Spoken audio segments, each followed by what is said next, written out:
Hello, this is Andy Dietsche. I'm the Bishop of New York, and I'm speaking to you in our continuing series of Wednesday meditations by the three bishops of the Diocese of New York.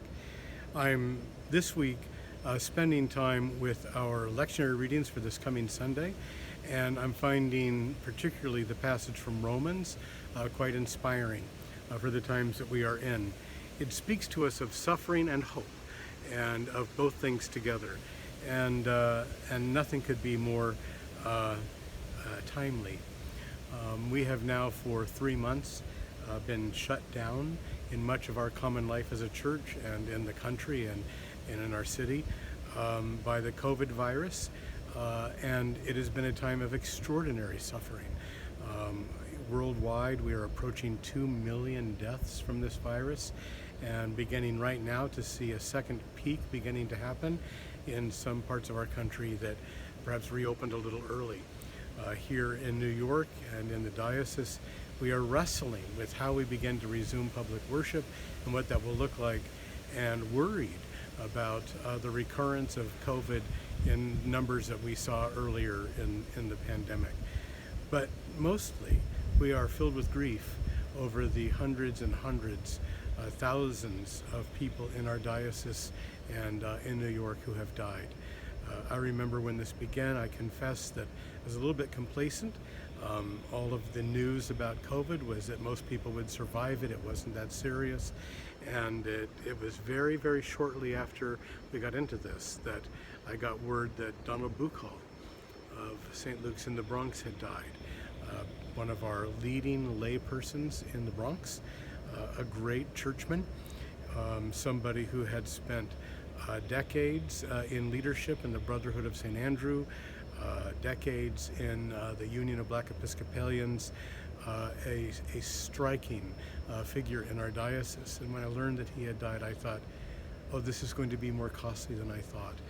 And over the months since, we have seen most of our churches experience losses, and it has been costly, and it has been a period of grieving and a period of extraordinary anxiety on the part of clergy and lay people for our life as a church. And then,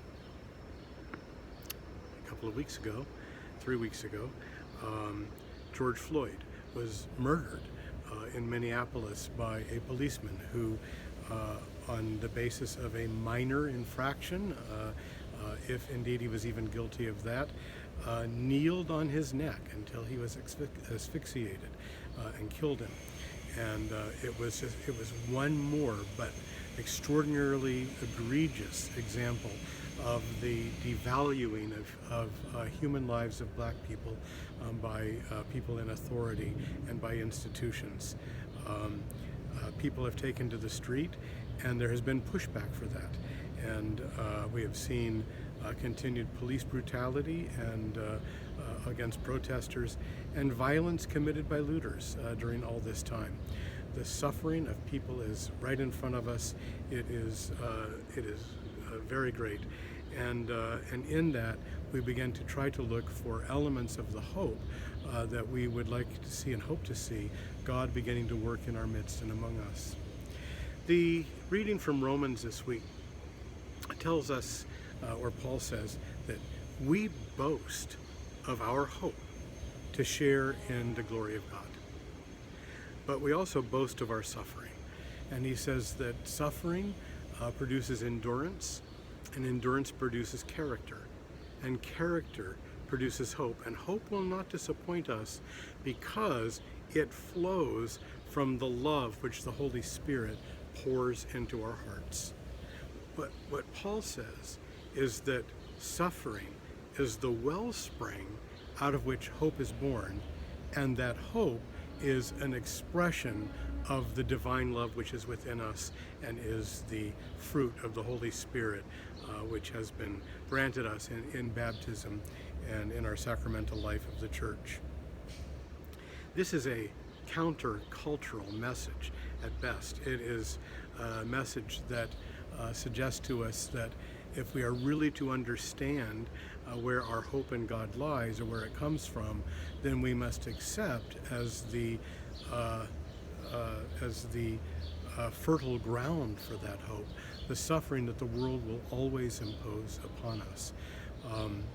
We are beginning to see some of the fruit of the protests happening in nationwide movements happening city by city, sometimes with the incredible actions of defunding police departments or even disbanding police departments.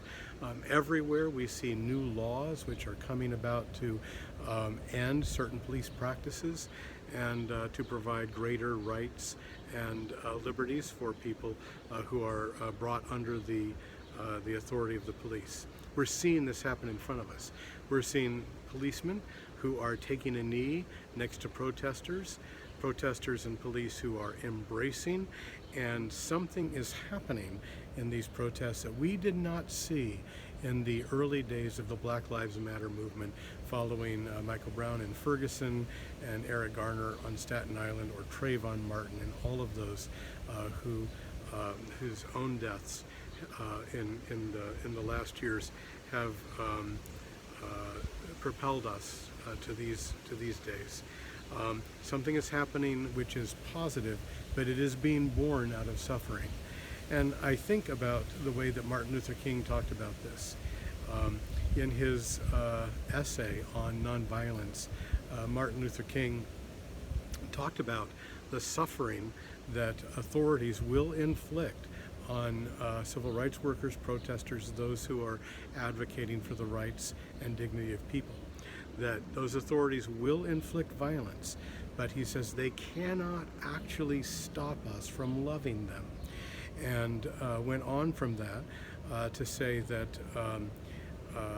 the suffering inflicted upon us will not be greater than our capacity to endure it, and saw in the enduring of suffering the ultimate transforming of the community. He said they can bomb us, they can beat us, they can harm us in every way. They cannot stop us from loving them. And that was the key to Martin Luther King's theology and his strategy as a leader of the civil rights movement, that we must never refrain from loving. And out of that love, we will find the Spirit moving amongst us in transforming power. Martin Luther King was not blind to the cost of that suffering. He watched the martyrs of the civil rights movement one by one lose their lives to that violence. He was deeply moved by that. He had threats against his own life and ultimately lost his life as another and perhaps the most terrible loss to the civil rights movement. But he always understood that the hope of the transformation that we seek was going to be born out of suffering, and said, we will overwhelm them by our capacity to suffer. We will overwhelm those who inflict suffering upon us by our capacity to endure suffering, by our capacity to suffer. He understood that, he believed that, and out of that conviction was born a movement that indeed began a process of transformation of the world that we live in. Today we are seeing, some 50, 60 years later, we are seeing that the dictates of suffering and the possibility of hope and the challenge, countercultural challenge of loving in the midst of all this is not lessened after 6 decades. If anything, it is as strong and it is urgent today as it was in Martin Luther King's time. Again, we find ourselves looking upon unjust, unwarranted suffering of people, the oppression of people.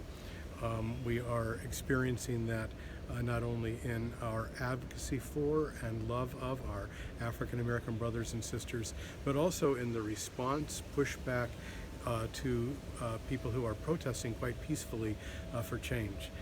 We are living with this suffering, but we are beginning to see the birth pangs of something new that may be being born in front of us out of all this. We will continue to suffer, and we will continue to stand with those who suffer, and will make no apology for terror or oppression. but we will endure.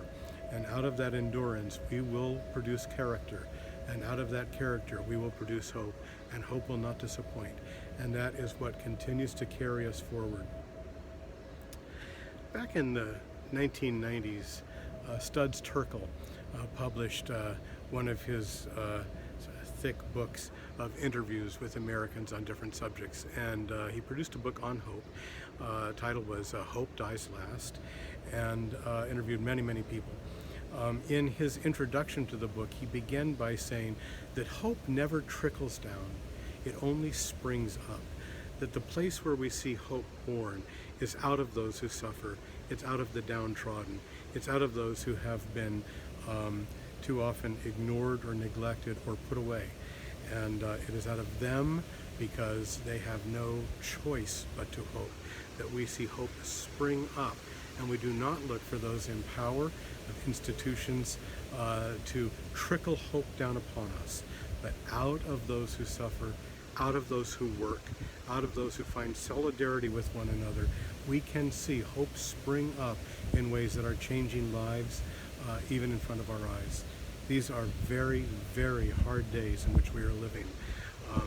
The suffering that began among us in pandemic has now been accelerated and increased by social unrest and by the profound witness or the profound examples of injustice before us. Out of that suffering, I trust, I believe, God will do a new thing within us, and He will do that by our capacity to continue to love one another, to love our friends, to love our neighbors, and to love our enemies. And out of that love, which is a fruit of the Holy Spirit, hope can be born, and out of that hope, a new world.